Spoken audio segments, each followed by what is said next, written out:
Postmasters Why in the Bag.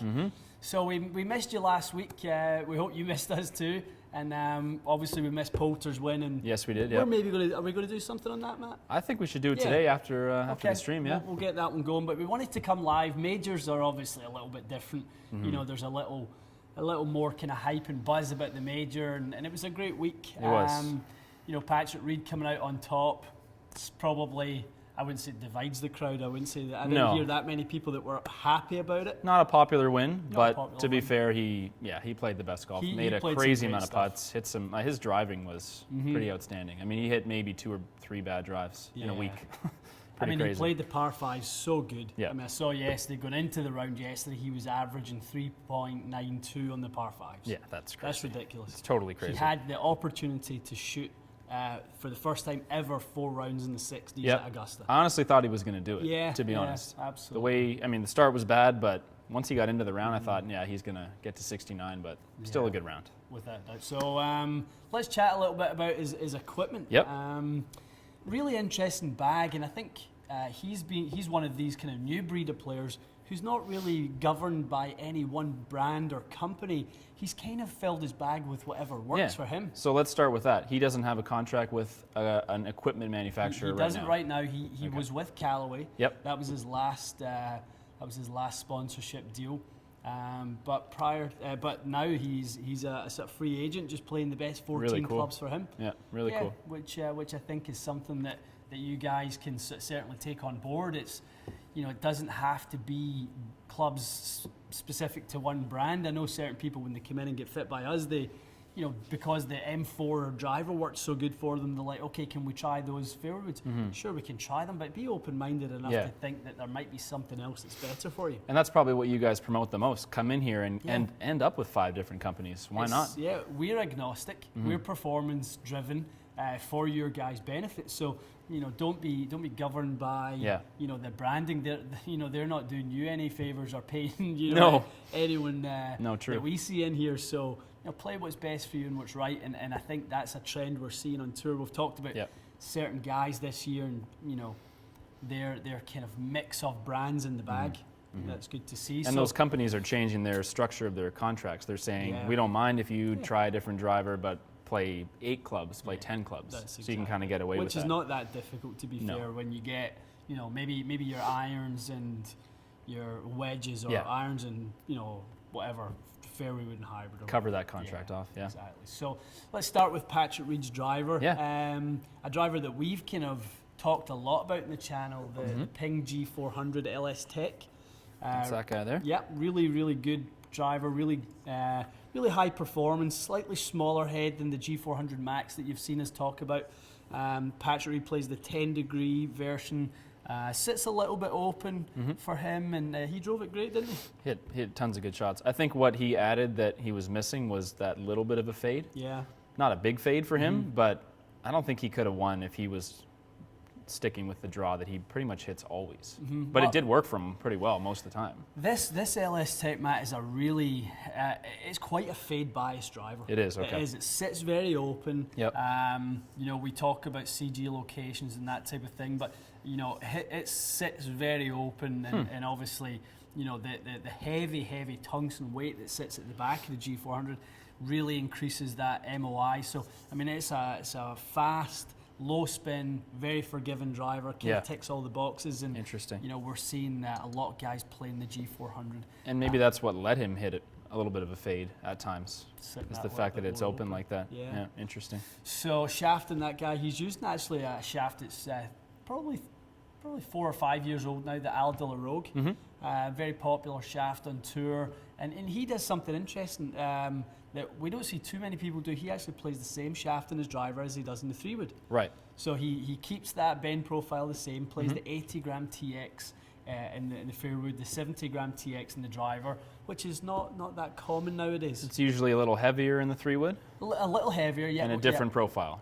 But that's the key. The different profile is the key. So using something normally that's maybe a little bit more tip soft, a little more advantageous to the characteristics of that fairway wood. So one thing that sort of happens, chat a little bit about the dynamics of kind of the way heads move. In motion, the center of gravity of the driver and the CG of the shaft, everything that of mass has a CG. It has a center of mass. Right. So in motion, the CGs try to align. So obviously as the shaft is installed, let me grab a shaft quickly here. So as the shaft is installed in the head, that CG of the club head wants to align with the CG of that shaft. Okay, so it wants to come more forward? So it wants to then kind of deflect forward. So that's a kind of it's just something that happens in motion. Interesting. Obviously, the CG of the driver is the furthest back of any golf club. Yes. Okay. So what that basically means is that's a large reason why driver shafts are more tip stiff than fairway shafts, because it wants to move more in deflection. You're talking about this motion here where the shaft is bending that way? Exactly. And the head is moving towards the target? Exactly. Gotcha. So the shaft and head CGs line up. So obviously the shallower profile front to back of a fairway wood means that's going to happen less. Yes. Right? So what we tend to see is that people will use a slightly more tip soft shaft to get that same deflection, to match up the deflection. Very cool. Because it doesn't have to move as much. So that's why for me it's always fascinating to see when someone uses the same bend profile in a driver as a fairway would, because they kind of don't react the same way. So obviously for him it's a feel thing, and he he likes to kind of keep the continuity of the feel of the shaft in his woods. Yeah, that's just the way he does it. And the head on that wood, it's an old one. It's old, yeah. I'm going to pull this up for everybody to see. A little picture of it there. He's got an old VR Pro. VR Pro Limited is the old one that he uses. Several years old now. Yeah, very old. Not uncommon though to see in the bag. If you under all the head covers that are whatever brand of head cover there is, you often see a little sneaky 3-wood in there. 3-wood, and we've had this conversation many times. It's a favourite of a lot of guys to go with, just a 3-wood that just works. Yeah. Gives them what they need. It sits right, feels right. It's not always about distance with that particular club. And Henrik Stenson is probably the best 3-wood player on earth, and his is that Diablo something. Yeah, exactly. How old is that thing? The Diablo is, it must be 7 years, 8 years old now. Crazy. He always tests the X Hot, the X2 Hot. He'll try XR Pro. This year he'll be, he has Rogue fairway woods that he's testing. And he's got the driver with Rogue, which is interesting, I think, right? Yeah. And he's been a Callaway driver guy. He's spent a little bit of time with TaylorMade, but he's predominantly been a driver guy with Callaway. But he just keeps going back to that old favourite 3-wood with the Grafloid blue in it. It's so ridiculous how straight he hits it. It was quite funny. I thought, just as a little segue here, I thought it was quite interesting at the start of the week. They talked to Henrik and they were like, okay, so how are you going to kind of attack the Masters this year? And he said, I'm going to hit a load of drivers. I'm going to really attack the course. I'm going to be way more aggressive. Yeah. Completely, after the first round, completely changed his plan. No. 3-wood everywhere. Yeah. Hardly hit a drive out there. And that's just what he's comfortable with. And he plays so well that way. Why bother, honestly? Well play to your strengths. Totally. So back to Patrick Reed, driving iron. He plays a 716 TMB. Titleist. Do we have one of those we can show or no? We do not. We do not. So that's the driving iron model. That's not sort of hollow construction. Kind of like the PXG, kind of like the TaylorMade P790 sort of construction. In fact, I've got a TMB6 iron here. Don't have it. Let me see. Oh, okay. Yeah, that works. Let me grab that one quickly. I don't think I remember seeing him hit a ton of shots. He didn't hit a ton of tee shots with that. Okay, so got the kind of hollow body. Actually got a little, for those techie geeks out there, a little hot melt port in the toe. Okay. If you really wanted to change the weighting, or so they can add weight to it that way. Exactly. So that was his choice, and we're already seeing Ping driver, Nike 3-wood, Titleist. So 3 brands and 3 clubs already, and then he's into his Callaway irons. Callaway irons, yeah. So I think they were saying he's 5 brands in his bag in total. Crazy. Which is crazy. Yeah. So he uses his the MBs, right? His Callaway MBs. Yep. So he used them for a while, and that's an older set. Yeah.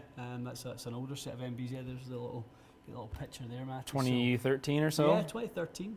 Very cool. So had them for a long time. Just what works for him. It's the profile he looks. Great looking club. Yeah, they're really nice. And they're basically a blade. They just have a really tiny, I guess, kind of, let me show it again. It's sort of that little bit of toe and heel cavity that I guess would help you on a bit of a miss hit, but not far off from a blade. When you see that with the blade a lot of the time, where that weight pad is behind the sweet spot, he doesn't really need as much forgiveness. Right. So, he's kind of very consistent. He's a great ball striker. He hits it great, He is a great ball striker, that's for sure. The wedges is a really interesting one, and this is one we kind of asked you earlier if you'd heard of Artisan Golf. Artisan Golf, yeah. A new company actually born from the sort of, the demise, the passing of Nike Golf. Yes. So Mike Taylor is one of the major guys at Artisan Golf.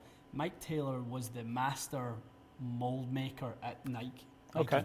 Yep. So he would make and shape all the heads for all the players at Nike. Okay. So he ground Tiger's wedges and irons. He would grind Rory's wedges and irons. And he really is, guys, a legend of the game. He is up there with, Vokey. He's up there with Mr. Mura. Wow. He's up there with the real legends of the game. I was lucky enough to have dinner with him in Texas one time when I was down at the Oven. And, his stories of all the players that he's worked with. And, he has some unbelievable stories about range sessions with Tiger. And at the Oven, when they used to go out and test his irons, they would go out and, he said Tiger would be able to shape it any which way he wanted. And, in the early 2000s, he said it was just majestic to watch the guy work. So, Mike would always kind of be trusted to do that. So Artisan is a new company that really only feeds the tour right now. Okay. But it's all handcrafted wedges, and it will become irons, we think, as well. So there is a consumer product, or there's not yet. There's not at all. Wow, that's interesting. Yeah, just to tour right now. So again, it's elite products, and actually. What they're using is old blanks from Nike. Are they actually? Yeah, they're crazy. Still using those old blanks, those old raw sort of blanks. Is it a forged wedge? Yeah, okay. Yeah, it is. It's forged. So it's something that we're probably going to see a lot of guys going, I think, towards someone like Mike Taylor to grind wedges and make wedges for them. Not a name that most people would know, but that's interesting that he's like that big of a guy. And he actually is the guy who made Tiger's irons. Oh, he is? So those TGR irons. Yep. So I was chatting with one of our great customers who was up seeing us from New York through the week, and he actually knows Mike Taylor, and he got some Artisan wedges from him. Very cool.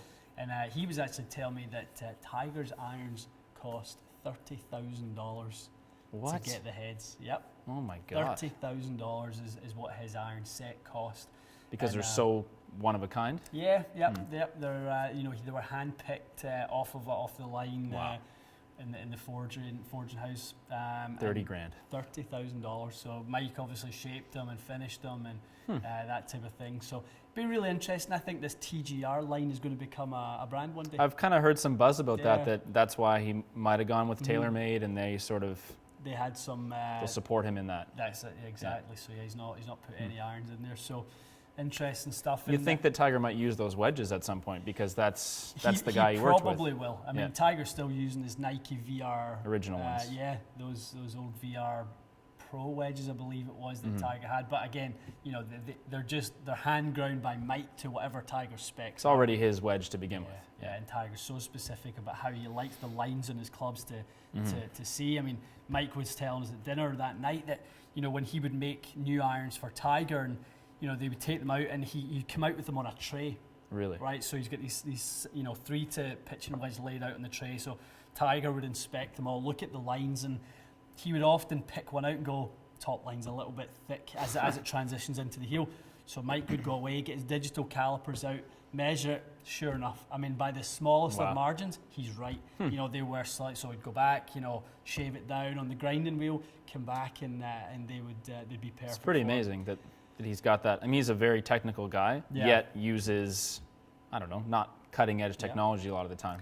There's countless stories about these range sessions. I'm sure some of them are kind of urban myth at times, but they're out there anyway. And it's a lot of fun to talk about. So Patrick Reed has that in a 51 and a 56. Yep. Okay, Artisan wedges. Check out the website. Check out their Instagram, guys. They do some unbelievable custom, really, really cool wedges and putters. Yep. So Patrick's 61 degree is actually an old Titleist SM5. SM5, and that's the one that, I'm going to pull this picture up again. He chipped in on 13 with that one. Yep. The shot of the tournament, probably. Broke my heart, yeah. made a lot of people pretty upset. Yeah. I thought he was going to hit it in the water, and then chips in for eagle. Crazy. Anyway, so that's what he's got. Odyssey White Hot Pro number 3. A putter with a lot of toe hang, Matt. It does, a lot of toe hang. So, just the way that little short neck, little short slant neck is in there, has a lot of toe hang. Kind of a, not a traditional answer style head. It's more of a zing head, the way the shaping is. The rounded edges. The back, But he's used that style of putter for a while, and he putted great, didn't he? He's always been a good putter for my money. That was one of the craziest putting. His first 3 days especially, he made every single putt. Yeah. And even yesterday, when it got tough, he made a clutch one. He made a clutch one at 3. Yep. He made a clutch one at I think 12, certainly 15, and then even in 18. You're 18 was huge, one, thinking he had a little chance of missing. That was a good 2-putt. So, congrats to Patrick Reed. Not everyone's choice, considering the leaderboard that was up there. Rory and Ricky. Ricky especially. Jordan, what a run he had. That was crazy. That was crazy. That was really, I think, what kind of kept the whole thing going on Sunday. I completely discounted him because he was 9 shots back to start. I thought, I don't see Patrick shooting more than even or 1 under, which is what happened. But for him to shoot, I guess he was 8 under on a Sunday. Yeah, well, he was 9. He was 9 under through 16. That's right. He got to 14 holes. Or something like that. He but did. So crazy round of golf. Yeah, good for him. Hell of a round, just continues to just play so good at Augusta. Yeah. We talked about it in one of the videos recently, about his form not being where it needs to be, but we said we did feel that as soon as he, drove up Magnolia Lane, all those things would go away. He'd feel more comfortable in the greens. He would all of a sudden find his game, and it was great in the first day. His middle 2 days weren't so good, and then obviously on the last day he was right there. Well, that's the thing. Take Friday out, and he probably could have gone to 19 under and just blown everyone away. Well, he's 14 under those first and last round combined. Crazy. Yeah. So he'll be #1 pick next year, probably. The way he just consistently comes back and just somehow plays well every time. You can see him being, most people's favourite for the next 10 years. With the way he plays the course. So totally. Great to see from him. But ultimately, Patrick Reed's our winner, and he's immortalised now in he is, in the Masters folklore. So, quick note about something that I think we're going to shoot today. You mentioned that he kind of struggled with his equipment the last couple of years. Yeah. And you said something interesting about how his irons were a little bit too upright. That's right. And he was hitting too many pulls left. Yeah. He actually made comment recently, Patrick Reed, about how he really felt his bad play last year, and his form dropped off last year. Totally. He really felt that was equipment related. He felt like he was swinging and hitting it fine, but couldn't hit it at the targets that he was intending to. So he felt that his lie angles were 2 to 2.5 degrees upright in his irons. And that's massive. It is a lot. So he saw someone in the off season and got his equipment dialed in, and he said all of a sudden, as soon as his irons flattened a little bit, I think it was 2.5 degrees flat, he was able to then start hitting it back on his target lines. And guys, lie angle is a huge thing to improve or make your irons as accurate as they can possibly be.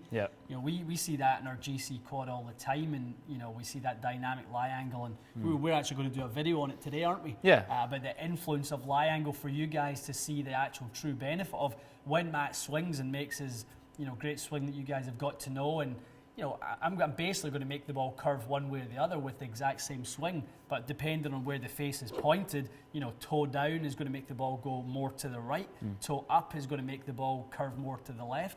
So we'll really demonstrate the influence of lie angle as it and works. For someone that follows the channel and has watched all the fittings we've done so far, I think you as an expert in that have really opened people's eyes already to the difference between fitting for a flush strike with the turf and fitting for actual directional control. I think we've kind of piqued some interest in that already, but I think the video you're talking about will be good because we'll really just get into that totally specifically and kind of show you what you can go and get fit for, why a lie angle might be one of the most beneficial things to an iron fitting. Exactly. There's no doubt about the fact that the head, the shaft, the length, the weight, the grip size can all be compromised by lie angles that are off. If you're not going to hit it on line, you can make the best strike you like, but you keep missing greens on the left or right side. Those irons aren't going to be functional for you. So get those lie angles dialed in. It's a very inexpensive check to make. We have a Loft and Lie assessment available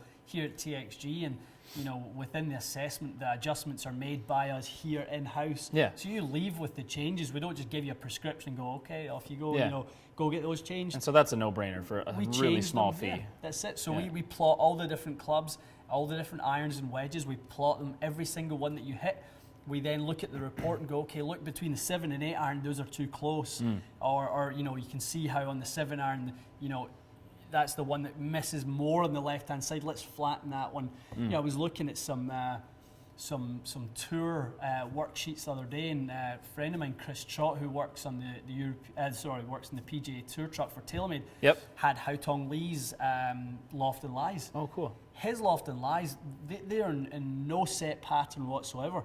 There's 1 degree gaps between some. I know his 6 and 7 were exactly the same lie angle, 62.5. That's just what worked for him when they actually done his gapping session. So they depend on how you deliver it. The club will work differently. There's no need for it to be a set kind of progression with the lie angle. Because that's the one thing, especially for you guys as like a really custom shop. You go into every detail with the single clubs, but then people tend to go get a set of irons and go, okay, fit me for 8 clubs at once. But you really should be fitting pitching wedge, 9 iron, 8 iron, and on down individually that way. I mean, if the tour players are doing it and they notice a difference, then there's certainly some benefit for everyone. As mere mortals need all the help we can get. Of course, yeah. So excellent. Good. Okay, guys. Well, thanks for tuning in with us today.